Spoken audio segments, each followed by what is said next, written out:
Toronto still making this, clean sweep. Pas- Pascal Siakam, Chris Van Vliet, Serge Ibaka played over and has scored over 20 points. Over 5 people scored double digits. That Norman Powell, Kyle Lowry. Powell still good off fast break, been finishing over the guys, and they just forget that they played basketball in the second half. Can't excuse them. The Nets are just not that much of a playoff team. They don't look like it. They should have been a ninth seed team to begin with. It felt like Lou and Lou Cabarrou and Chris Van Vliet that only dropped 15. Tyler Johnson that was shooting outside all over the place, overshadowing the foul shots. Even though, it felt like Tyler Johnson fouled Lowry pretty good. I think that was Fred VanVleet he fouled. Garrett Temple was just getting foul trouble all over the place, but he only got 2 assists off 5 points, and he played 36 minutes.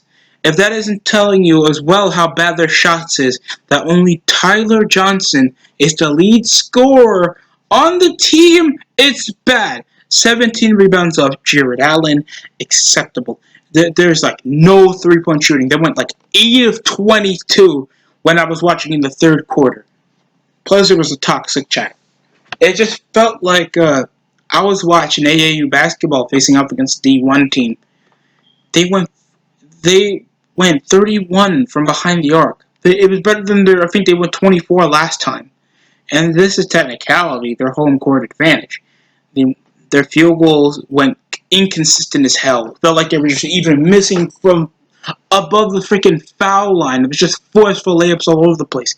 And they were just stuck in the double-digit deficit for so long. I came tuning out when it came to the 1-minute mark. Fred VanVleet even skyrocketed with a half-court shot, and if they're that confident, that this game is over. 50% from the field for the Raptors. They had a total of only 56 rebounds, but they failed offensively because Jared Allen is just more consecutive big man. Pau Gasol was just feeding into the fouls, and just Toronto, and it just felt like it was just overly bad passing, immaturistic play styles from the Nets. And I was praising their ball movement from the previous game. It just felt like they were just trying to get the corner shot in so badly. Dinwiddie just felt like he wasn't there at all, except bricking layups, trying to score over Lowry, and they were just getting stripped out. Lowry, Powell, Van Vliet. I think it was just Gasol, Lowry, and Van Vliet just stripping the ball out and taking it for a fast break. And it just felt like nothing, man. 35 assists. They were just snuffing off and taking corner shots like it was easy, and the Nets were just doing nothing. And then there's 117-92. It felt like garbage was on the court. The only thing that they were utilizing was trying to at least try to get a foul out of the Nets, and that was literally just what Chris Van Vliet was trying to do, what Dinwiddie was trying to do, Johnson was trying to entirely do, because he can't try to stop a fast break to save his life. This is just bad, man. If you're telling me that Tyler Johnson is scoring higher than Van Vliet and Timothy, there's a problem. Justin Anderson, that I didn't even know was playing for the team. And of course we had Lance Thomas, Deontay Hall. This is just going to be an easy sweep. And I just don't want to say that, because I feel like back then to the Nets I was harsh, but I knew that the Nets could at least get a game out. They can get a game out and prove they can be competitive because they have a lead scorer, young, healthy player that with great chemistry and good ball movement, get them to the right direction to at least show that they're going to be a competitive team. They come out with people saying, "Don't sleep on the Nets. They'll take a game out." I mean, they were down a point in their last few games of the season. They still lost games. They're not good. They're terrible. You can excuse it over most of their top players being injured, but other than that, they would just lose 5 or 6. They're not playoff ready. Their depth is mediocre. It feels like the only guys that they can rely on at the score is just is probably just Karis LeVert, and the only thing they can rely on defense to this point is just Jared Allen, or at least grab rebounds, because they have no forwards. Who's the only forward they have on the court? They're putting Garrett Temple at the is the forward position. Garrett Temple. And Justin Anderson is just there, even though he dropped 7 points.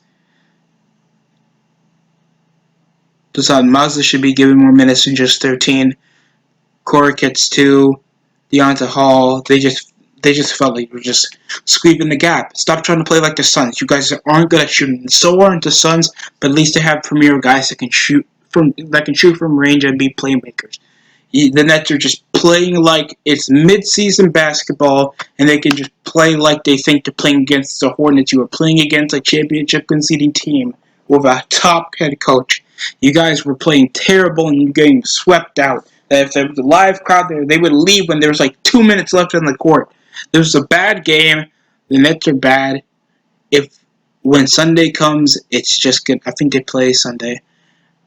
Just know it's going to be expected when you lose, like the ratings and garbage, and just the Black Lives Matter motif of something that's supposed to be escapism that's sourcing into this garbage just makes me cringe. It just doesn't feel like we're sending a message. It just feels like we're profiteering. Like, if I have to hear about Black Lives Matter and you guys have the biggest double standard of burning shoes while trying to sell Black Lives Matter crap, it's not a movement, it's a trend. So don't give me this garbage again. I just want to watch basketball. Okay, fix your freaking jerseys, fix your commercials, because this is garbage, in my opinion. And this is coming from a black man that likes basketball.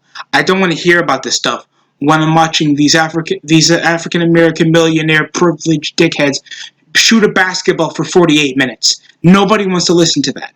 That's it coming from me. Thanks for watching.